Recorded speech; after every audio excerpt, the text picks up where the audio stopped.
will be to define metaphors, to identify metaphoric writing, and to use metaphors in writing. Our prime resource will be your secondary English book for O-Level by Sadler and Haler. We'll be reading pages 124 to 125 from Unit 10 of the book.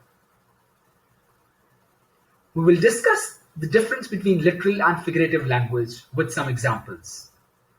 We will also discuss the differences between simile and metaphor, and later on we will discuss metaphor in detail.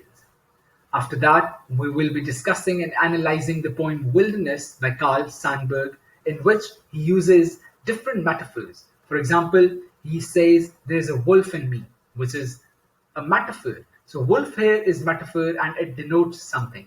It means something, and we will discuss what that metaphor suggests.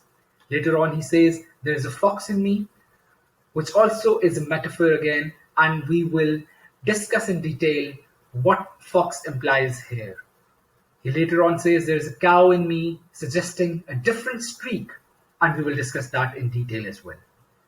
He also says there's a fish in me, by which he implies a different thing, a different streak in him, and that is what we are going to discuss.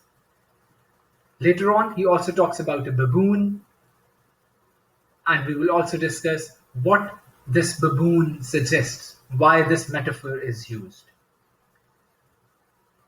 Finally, he uses the metaphors of eagle and mockingbird, and we will discuss what does that imply. Be there in our online class on time.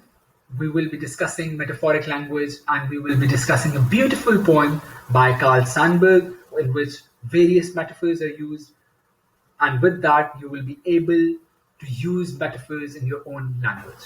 Thank you. See you there.